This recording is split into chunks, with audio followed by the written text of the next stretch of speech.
Esse módulo 7, ele trabalha sobre os agentes dinâmicos da Terra. Para abordar esse assunto, é importante a gente fazer uma revisão do conteúdo que nós vimos na aula passada, que foi sobre estrutura interna da Terra. Se repararmos nessa figura que mostra a estrutura da Terra, nós temos aqui nessa primeira parte a chamada crosta terrestre, ou chamada também de litosfera. É a camada mais sólida que nós temos.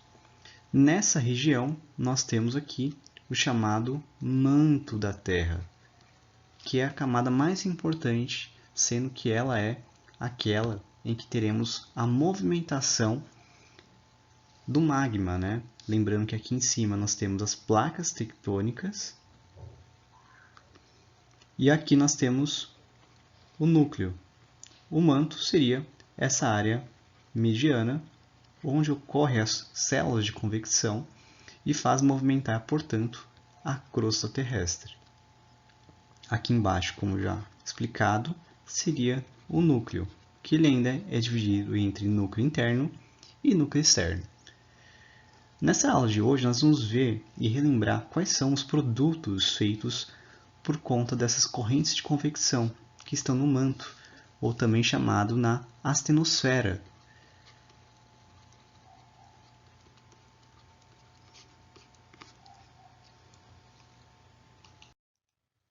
Para relembrarmos o conteúdo, nós temos então que associar sempre que os agentes internos da Terra são aqueles que são relacionados à estrutura geológica, ou seja, ela tem a ver com a geologia, o que seria mais ou menos a ideia de conhecermos, né, conforme nós vimos o exemplo do Pequeno Príncipe, temos a ideia de saber o que tem por dentro aqui da jiboia. Só olhar o vídeo anterior que eu expliquei qual é a origem dessa imagem, ou ler o Pequeno Príncipe, vocês vão descobrir. Enquanto os agentes externos, que nós vamos ver nessa aula também, nós temos os conhecimentos das formas, né? Ou seja, como ocorreu a evolução do relevo. E a esse estudo nós chamamos de geomorfologia. E isso aqui, lembrando que seria a visão dos adultos relacionados, então, com o desenho do Pequeno Príncipe. E essa seria a visão da criança. Ou seja, que o adulto não consegue saber o que há por dentro do desenho. Que, na verdade, eles estavam achando que era um chapéu.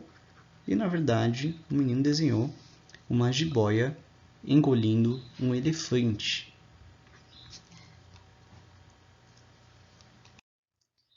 Nessa aula, nós vamos abordar então sobre os agentes internos, lembrando da teoria das placas tectônicas, da deriva dos continentes, vendo como ocorrem as dinâmicas das placas tectônicas e seus produtos.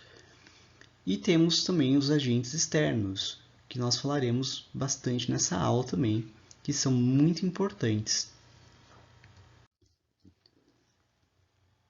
Nós já abordamos sobre a deriva continental, em que teria uma ideia de que os continentes estavam juntos.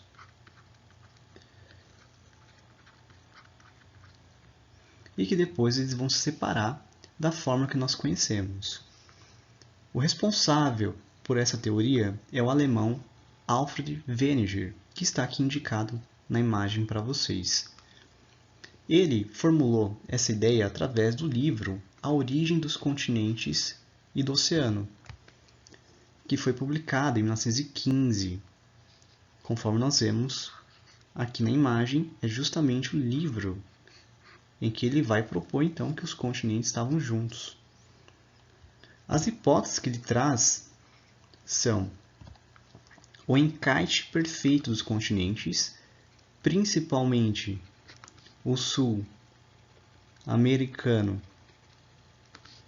e o africano, conforme nós vemos aqui na imagem.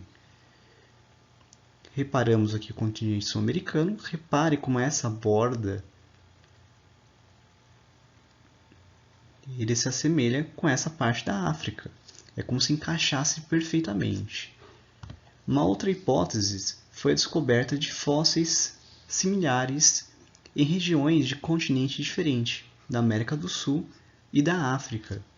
Ou seja, como um fóssil aqui na região africana, ele conseguiu chegar a essa região. Lembrando que esses fósseis eram de dinossauros e também até plantas eram vistas em regiões diferentes. Então ele pensou como que poderia então espécies, objetos terem passado para outras regiões. E nesse caso então nós temos muitas ideias de que esses fósseis descobertos na América do Sul e são iguais na África, é porque eles podem então dar a ideia de que os continentes estavam juntos um dia. Outro ponto muito importante é a idade das rochas do assoalho oceânico, que mostra então a expansão desse assoalho, conforme nós vamos ver depois na região da dorsal mesoatlântica.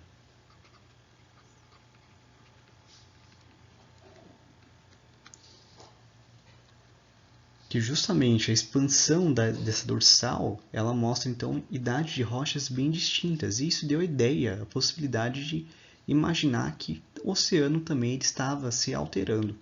Só que aqui é importante esclarecer que essa teoria da deriva continental, ele traz até um nome, ideia errado. Deriva é a ideia de algo boiando. Aqui não se tinha ideia das placas tectônicas.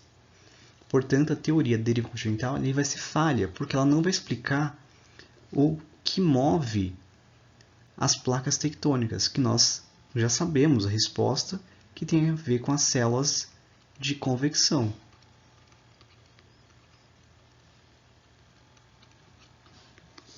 Mas isso o Vênige não sabia, tanto é que a sua ideia não vai ser levada adiante.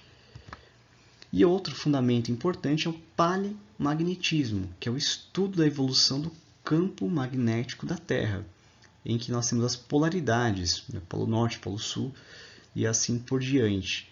Em polo positivo, polo negativo, isso tem tudo a ver, e a gente repara que eles se alteraram ao longo do tempo. E justamente isso mostra que épocas geológicas passadas havia então algum motivo do porquê eles acabam tendo direções diferentes de palimagnetismo. Enfim, geralmente quando é abordada a teoria da deriva continental, é pensado sobre algumas hipóteses, e é fundamental então você ter ideia de quais são essas hipóteses, sendo as mais úteis essas duas primeiras. Aqui nós temos uma tirinha mostrando como que o Vênige acaba descobrindo então uma planta tropical na região do Ártico, por exemplo, regiões polares. Então, como essa planta tropical chegou na região do Ártico, bem longe do seu local de origem. Aqui também é comentado sobre as rochas na África e na América do Sul, tendo idades semelhantes. Aqui também mostrando sobre os fósseis que encontrou aqui na América do Sul e também no deserto africano, conforme nós vemos aqui. E depois, em relação ao encaixe perfeito que tem os continentes. E aqui ele mostra esse quadrinho que as pessoas que estão sentadas, elas estão dizendo que é meio idiota a ideia dele e que não é verdadeira. E justamente o Vênige ele não teve sua ideia aprovada, não foi levada adiante. E depois, com a morte dele, é que vão começar a discutir e a pensar um pouco nessa possibilidade. E lembrando então essa teoria da deriva dos continentes, havia um mundo chamado Pangeia, que era todos os continentes unidos, no período Permiano, da Paleozoica, e que depois ele começa então a se afastar nos demais períodos, do Triássico, Jurássico, E repare então aqui América do Sul e a África unidos, né? E lembrando que essas regiões vão ter nomes, né? Da Pangeia se divide então para Laurásia, que pega a América do Norte e o continente Euroasiático, e depois a outra divisão que seria a Gondwana, que pega a América do Sul, África, pega a Índia e pega as regiões mais ao sul. E depois elas vão ser divididas no período do Cretáceo, e aí depois chegando até o momento atual, em que nós temos então essa configuração dos continentes. A teoria da deriva continental ela vai ter um aperfeiçoamento no período pós-Segunda Guerra Mundial, ou seja, depois de 1945. Isso acontece por conta da utilização de submarinos e também da navegação durante a Segunda Guerra Mundial, em que vão desenvolver sondas como forma de radar para submarinos. E isso vai aperfeiçoar então os estudos no mar. E esses estudos então vão levar realmente a ideia de que o Veninger estava certo com a teoria da deriva continental. Só que com um leve aperfeiçoamento em que vai ter a ideia então das dinâmicas das placas tectônicas. Aí repare que estamos falando de placas tectônicas e não é continente se mexendo, né? A placa estaria abaixo e o continente ele teria ainda então uma superfície, ainda teria uma distância em relação às placas tectônicas.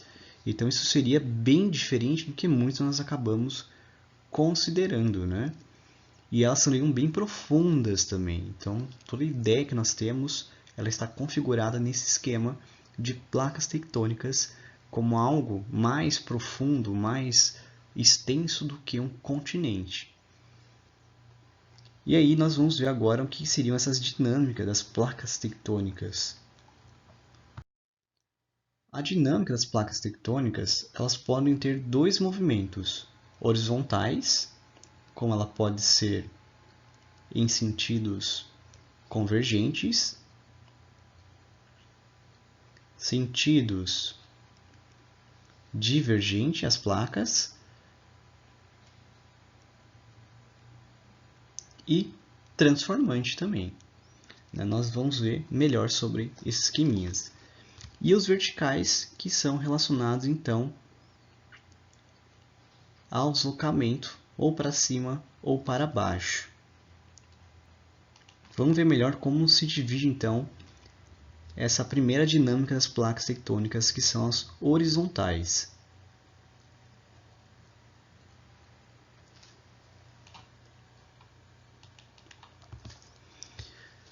O nome que se dá a esse movimento das horizontais é chamada de orogênese, que a palavra oro tem ideia de montanha. Gênesis de origem, então seria a origem da montanha. Embora esse nome ele não é somente origens de montanhas, eles geram outros movimentos, como a convergência, em que há o choque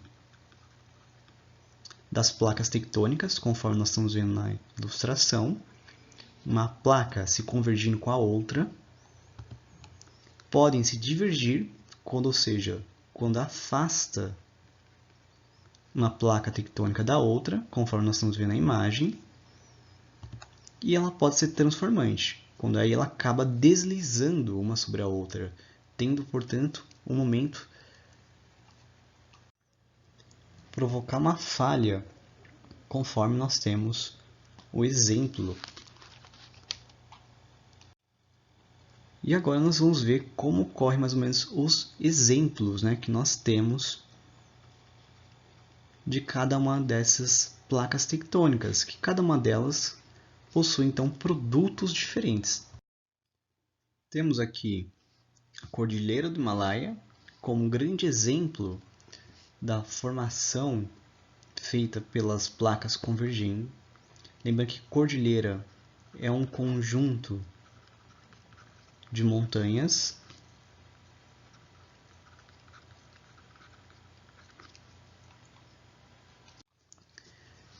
que foi causada pelo choque da placa indiana com a placa euroasiática. E nessa região destacada é justamente onde teve então o encontro entre as placas tectônicas, fazendo mais ou menos esse esqueminha que estamos vendo aqui. Uma placa que vai adentrar sobre a outra, conforme nós estamos vendo aqui. Aqui é o processo que a gente chama de subducção, quando essa placa ela acaba então descendo, né? Acaba submergindo, e a outra parte acaba tendo contato, fazendo então subir, digamos, e fazer a criação desse dobramento moderno, que também lembrando que é a palavra para montanhas. E esse é o maior exemplo. Outros exemplos que nós podemos utilizar são relacionados à criação de fossas, arcos vulcânicos e assim por diante. Tem outros exemplos, mas esse é o mais clássico de todos. E aqui nós temos o exemplo de como é formado então, as montanhas, né? Conforme nós vemos aqui, são encontros de duas placas tectônicas.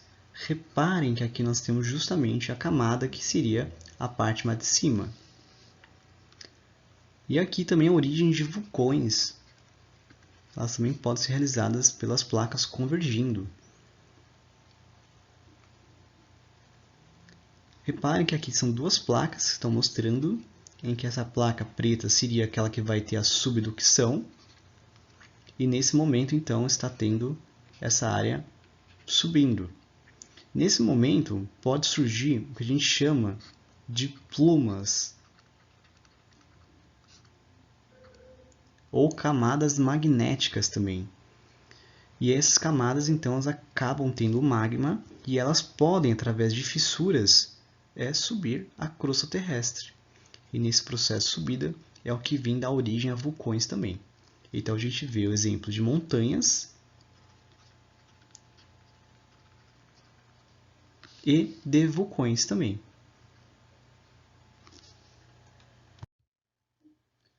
O exemplo da divergência de placas tectônicas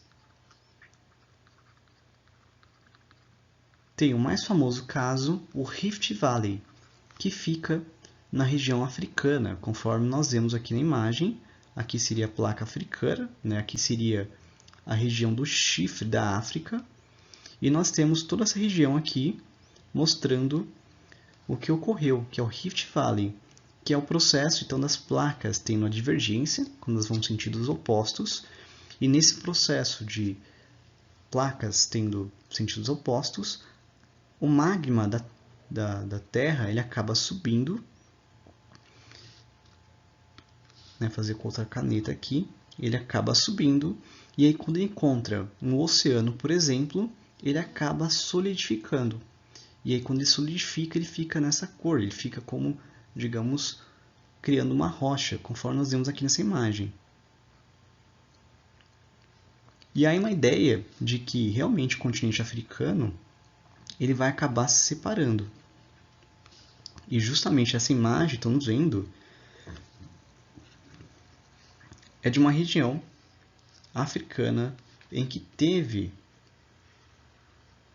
justamente a sua estrada da noite para o dia tendo rachaduras, que é uma consequência dessas placas divergentes. Em alguns bilhões de anos, o continente africano será afastado então para sentidos opostos.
E outro exemplo das placas divergindo é a dorsal atlântica.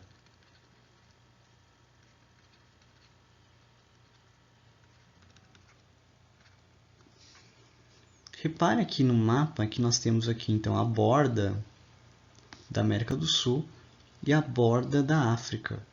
Essa região que mostra aqui no meio, entre os dois continentes, é a chamada dorsal atlântica.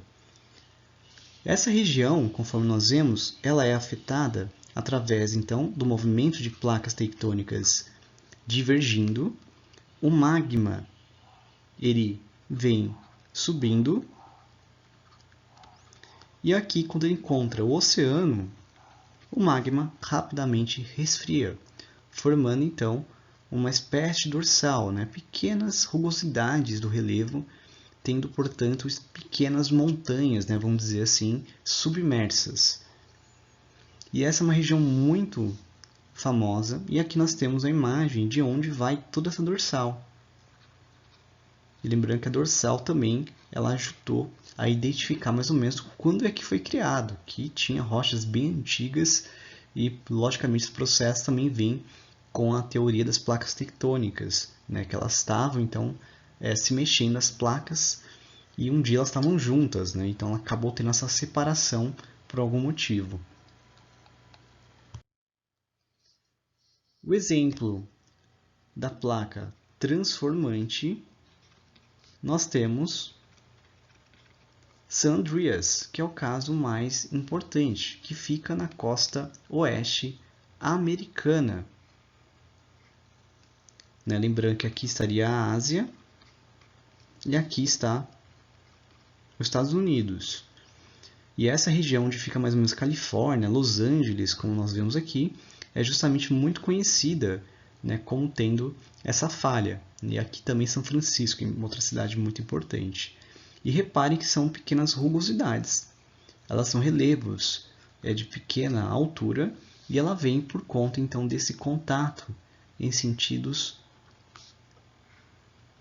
opostos das placas tectônicas, tendo então essa rugosidade provocada por conta desse deslizamento lateral que existe entre as placas tectônicas. Aqui também pode ocorrer terremotos. Lembrando que, no caso, as placas divergentes é a única que não ocorre terremotos. A convergente ocorre terremotos de grande intensidade, e aqui em San Andreas também ocorre terremotos, mas de pequenas magnitudes quando comparado às placas convergentes, a potencialidade delas, que dependem também de vários fatores. O motivo aqui, a falha San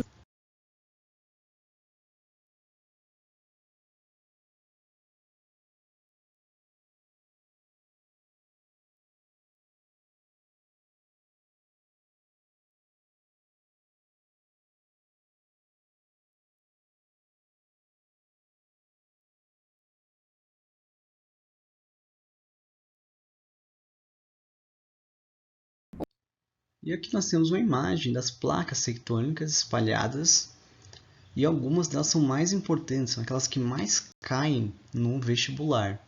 E aí é fundamental então entender mais ou menos quais são os produtos delas. Por exemplo, nós temos aqui o primeiro, as placas convergentes, que acontece então aqui na região que pega a criação da Cordilheira dos Andes. E é por isso que essa região também tem muito terremoto. São áreas muito instáveis, então elas são muito famosas por isso. E aqui o exemplo B, ela tem em relação às placas divergentes, que o caso aqui seria a dorsal oceânica. Enquanto exemplo C, nós temos aqui a placa transformante, que nós temos aqui a falha de San Andreas.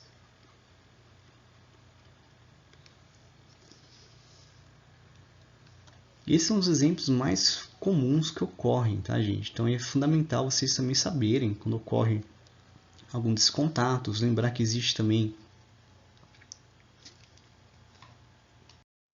o Círculo de Fogo do Pacífico, que é uma região que possui a maior atividade sísmica do planeta, sendo formada no fundo do mar por uma série de arcos vulcânicos e fossas oceânicas, tendo aqui regiões que são muito famosas pelos terremotos mais intensos. Então, todas essas regiões aqui são sempre faladas, tendo o caso de Valdívia, onde temos os piores terremotos do mundo, com dimensões que chegou, inclusive, tendo impactos chegando até a região do Japão, passando pelo Havaí, assim por diante. Então isso mostra as regiões com intensas atividades vulcânicas. E todo esse círculo, essa linha vermelha que vemos, é o chamado Círculo do Fogo do Pacífico, uma região com grande intensidade de atividades vulcânicas e também de terremoto. Voltando para a questão das dinâmicas das placas tectônicas, nós temos aquelas placas verticais que nós tínhamos falado, que são aqueles movimentos para cima ou para baixo, que nós chamamos de epirogênese, que ela pode ser dividida ainda em positivo, também chamado de surgimento. Repare então que o positivo é porque esse contato das placas tectônicas fez então essa região ela surgir, ou seja, ela subiu, se acendeu, e é isso que nós chamamos de positivo ou surgimento. Já o sentido contrário, ou seja, o negativo, é quando ocorre a chamada subsidência, conforme nós vemos na imagem, é uma região que abaixou muito. E geralmente o epirogênese acontece com os dois sentidos, positivo e negativo, em regiões diferentes, obviamente. Então, uma região ela pode ter um sinal de positivo e uma outra área abaixar mais. E o exemplo mais comum de uma área com surgimento é a região da Península Escandinava, que é uma região que fica bem ao norte da região europeia. Tem os países mais nórdicos que nós temos, é uma região que teve então um soerguimento.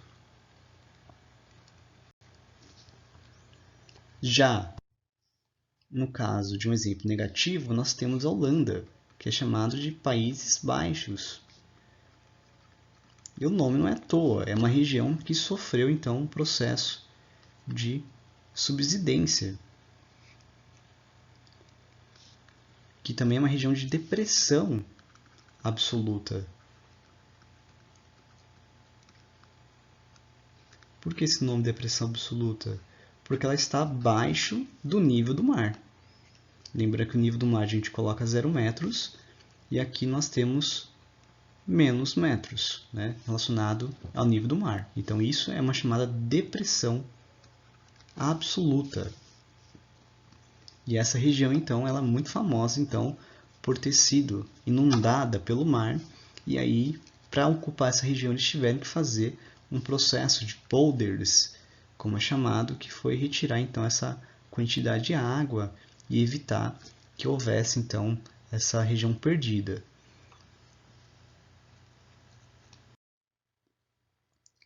Como forma de conclusão dessa primeira parte, nós vimos, então, chamados agentes internos, em que nós vimos que temos os abalos sísmicos, com o terremoto e o maremoto, o maremoto sendo um terremoto na região oceânica.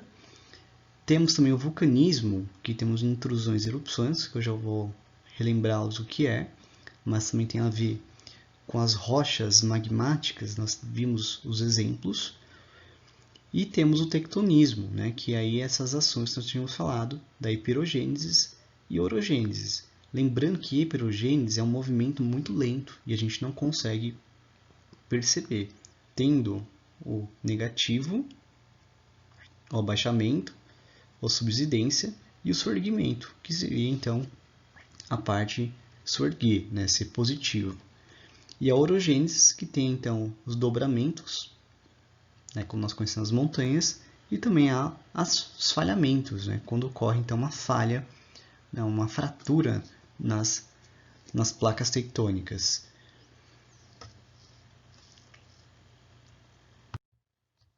Aqui nós temos um esqueminha só de resumo para vocês entenderem mais ou menos então o que nós vimos, do tectonismo. orogênese e heterogênese, eles vão dar origem, então, a esses relevos, estamos falando aqui, ó, chapadas, planícies, interiores e costeiras, e a orogênese que vai dar a origem a montanhas dobradas, montanhas modernas, e montanhas maciças, que são as antigas. Os abalos sísmicos, que são terremoto, maremoto, né, quando ocorre então um choque por algum motivo das placas tectônicas, pode ser um contato entre elas. E o vulcanismo, que nós vimos que temos as intrusões, né, ou seja, quando é feita por dentro, formando essas montanhas em domo, conforme nós estamos vendo aqui, e as erupções, né, que tem aí os cones vulcânicos e o derrame basáltico, quando a lava acaba então se espalhando.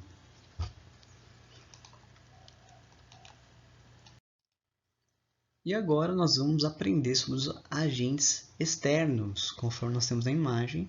Temos o intemperismo, erosão e sedimentação. Para ficar mais didático, deixei esse slide para mostrar os 3 tipos principais de agentes externos, né, que vão alterar a forma do relevo. Nós temos aqui na imagem o primeiro, intemperismo, que seria uma ação de desagregação da rocha, ou seja, uma forma de quebrar a rocha em partes, sedimentos, e isso, então, nós chamamos de intemperismo. Eu já vou explicar quais são os tipos de intemperismo.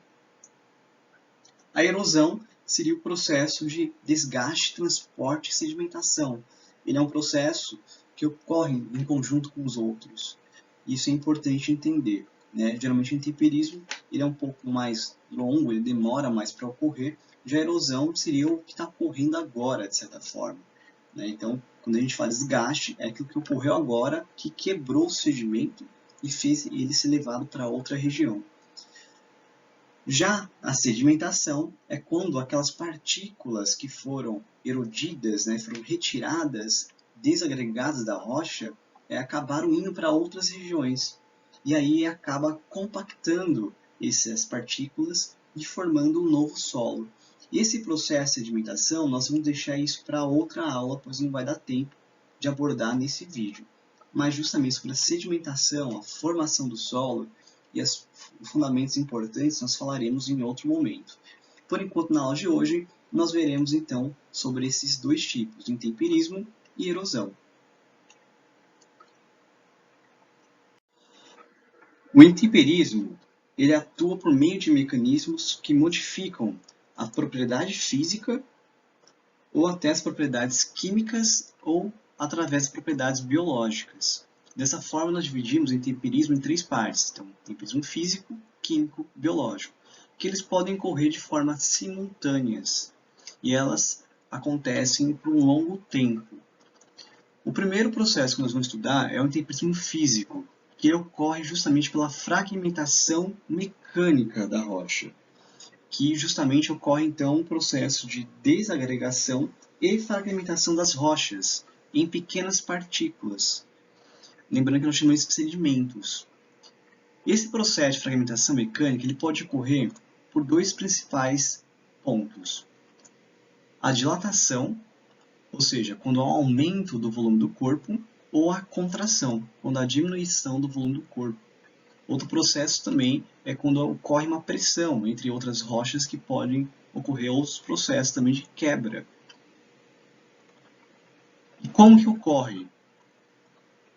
O primeiro processo que nós vamos ver do intemperismo, entre 4 processos de intemperismo físico, nós temos o primeiro, a oscilação de temperatura, que é o mais comum ocorrer. Esse processo, precisam lembrar que ocorre há milhares de anos, lembrando que a Terra tem 4,5 bilhões de anos, e esse processo sempre esteve muito intenso.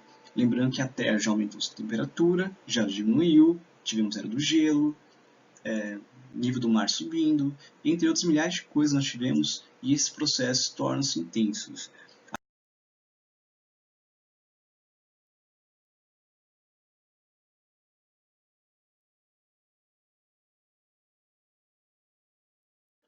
Nessa imagem, nós temos aqui a desintegração do solo, influenciada por essa oscilação de temperatura.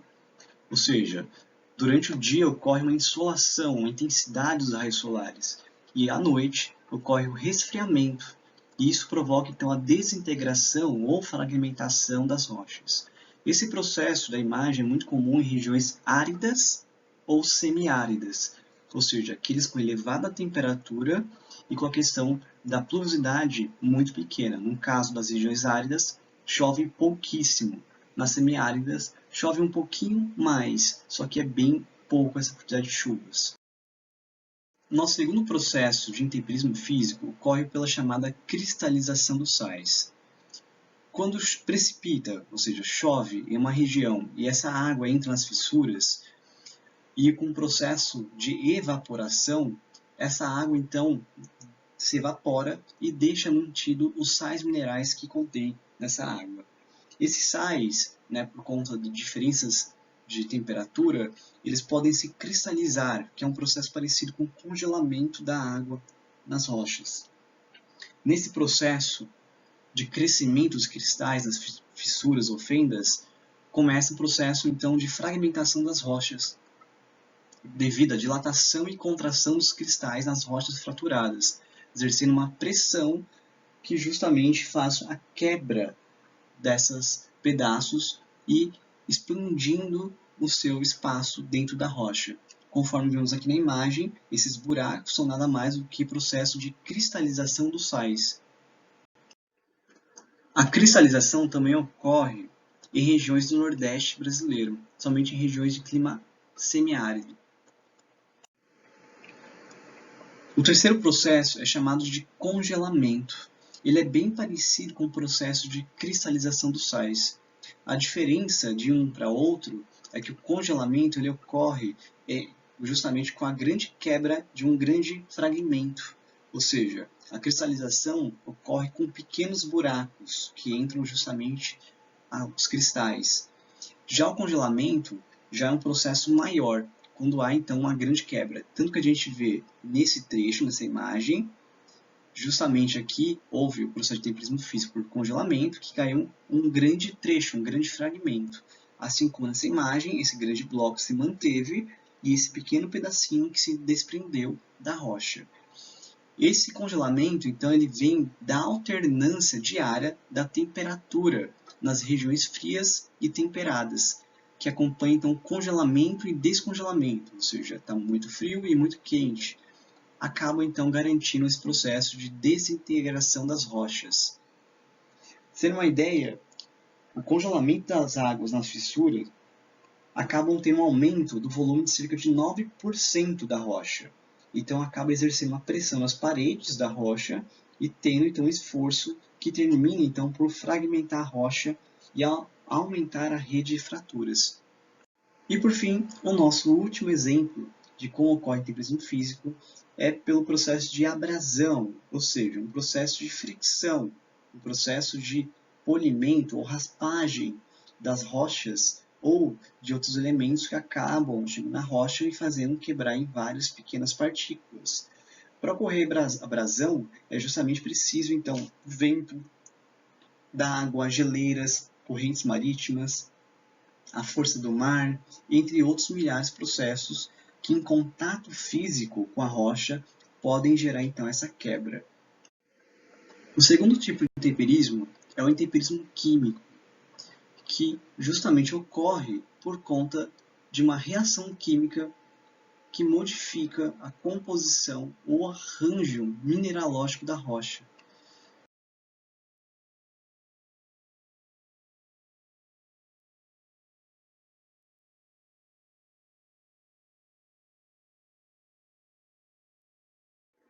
E por que isso ocorre?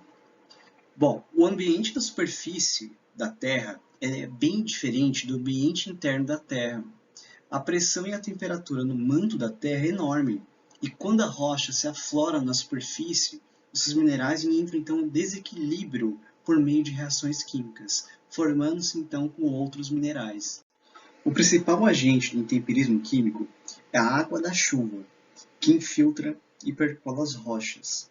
Essa água da chuva ela é rica em oxigênio com gás carbônico, tornando-se levemente ácida. Nas regiões de clima quente, essas águas se enriquecem ainda mais com gás carbônico, que se encontra concentrado nos poros dos solos, que É um resultado da oxidação completa da matéria orgânica. E assim, então, tem seu pH ainda mais diminuído. Esse processo, então, gera as quebras, fragmentação da rocha por reações químicas. Temos dois exemplos. Um é pela dissolução do calcário em contato com a água, e o outro seria uma alteração de um feldespato potássico na presença de água e ácido carbônico. Repare como essa rocha ficou extremamente com rugosidades, e esse processo são exemplos de reações químicas que então vão alterar a composição da rocha. E o terceiro e último processo de intemperismo é o biológico. O biológico ele pode ocorrer em concomitância com o físico e o químico. No caso, o biológico ele é quando há um processo de quebra da rocha por conta de um ser vivo, seja micro-organismo ou seja uma planta. No processo do intemperismo biológico, o mais comum ocorrer é através do crescimento, da expansão das raízes de árvores. Repare que esse processo também é ligado com o processo físico. Ou também quando ocorre um processo de reação química das rochas por conta de insumos agrícolas agressivos, como por exemplo fertilizantes, agrotóxicos e entre outros, que ficam presentes no solo e com a água da chuva também podem ser levadas a esse processo. Então, podem ocorrer um processo físico, biológico e um processo químico e biológico. Como exemplo, nós temos aqui duas imagens que mostram o intemperismo biológico. Na imagem aqui de cima, percebemos então que uma árvore, ela quebrou a rocha, ela fragmentou ela em duas partes com o seu crescimento. Nesse processo também acontece o processo físico de temperismo, só que movido por um temperismo biológico. E aqui embaixo nós temos aqui gramas, plantas que cresceram e suas raízes então começaram a fragmentar a rocha. Uma outra imagem mostrando esse temperismo biológico é essa árvore em cima da rocha.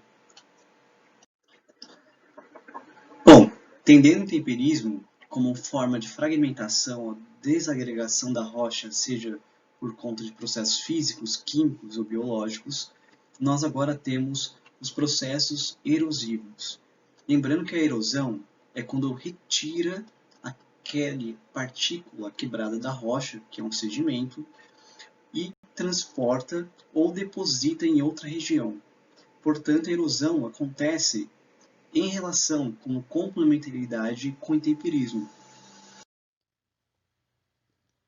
E agora os processos erosivos, ou seja, aquele que ocorre a retirada, o transporte e a deposição dos sedimentos, que vão provocar então diferentes paisagens, conforme nós estamos vendo aqui na imagem. E nós temos aqui os exemplos mais comuns: fluvial, pluvial, eólica, marinha, glacial, gravitacional e também tem a antrópica, que não consta aqui. Só para anotar algumas informações, pois a ideia é que vocês só entendam mais ou menos qual é a origem. Isso é fundamental entender. Fluvial está relacionado com os rios, enquanto pluvial tem a ver com as chuvas. Então vejam só o cenário de diferença. Essa região do Grande Canyon, por exemplo, nos Estados Unidos, justamente é uma região que está mostrando cada uma dessas partes com sedimentos diferentes. E esse processo erosivo é feito através dos rios. Enquanto aqui nós temos uma região que tem uma consequência das pluviais, que nós vamos falar depois o que acontece.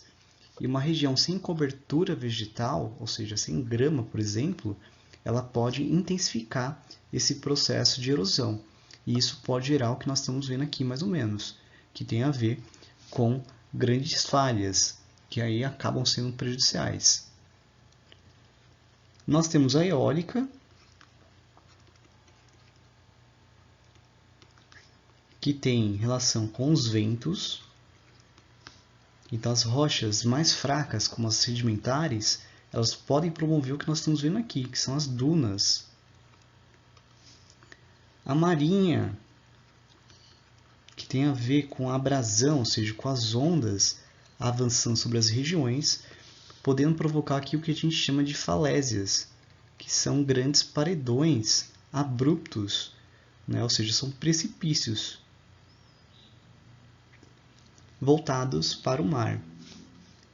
Então isso tem a ver com as ondas do mar que avançam sobre o relevo. Glacial tem a ver então com o gelo e o degelo, obviamente, que aí ela vai ter vários movimentos, mas isso também podem provocar o que a gente chama de fiordes, né? Ou seja, ter rios sobre montanhas ou montanhas ou vales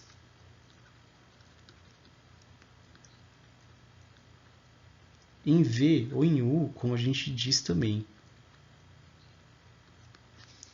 E gravitacional, ela seria então uma consequência de como ela pode deslizar, conforme nós estamos vendo. Ela tem a ver com a gravidade. Então, quando você tem uma cobertura vegetal retirada das encostas, você acaba então aumentando o risco de deslizamento.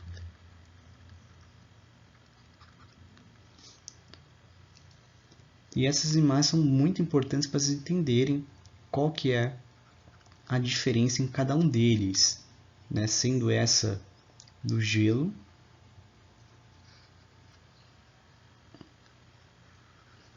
ficou um pouco diferente. E aqui nós temos como forma sintetizar todo o conteúdo que nós vimos dos agentes internos, também chamados de endógenos, e dos agentes externos, chamados também de exógenos. Nós temos então esses agentes principais, né, que podem ter tanto intemperismo como erosão, como chuvas, rio, gelo, vento, mar. O que eu tinha falado da chuva é que ela pode provocar vossorocas ou ravinas, que são rasgos que tem na superfície da Terra. Sendo a vossoroca grandes rasgos profundos, enquanto as ravinas são rasgos mais superficiais. E elas são aqueles problemas. Aquela imagem que a gente viu da gravitacional tem relação a isso. E uma região que ela não tem cobertura vegetal, ela pode sofrer então um processo de desertificação. A região ela pode ficar mais empobrecida, solos inúteis, inférteis. E aí nós temos então as demais consequências que nós tínhamos falado. Eu peço que vocês estudem para que vocês olhem e tenham relações do que a gente pode acabar tendo de relações, né? E algumas que a gente não acabou falando, mas somente procurando na internet vocês encontram imagens relacionadas. Na próxima aula eu vou explicar o que é uma planície, o que é um planalto, o que é uma depressão, e entre outras palavras muito importantes, assim como também mostrar a estrutura geológica do Brasil. E eu espero vocês até a próxima aula e peço que vocês façam exercícios da apostila. Até mais!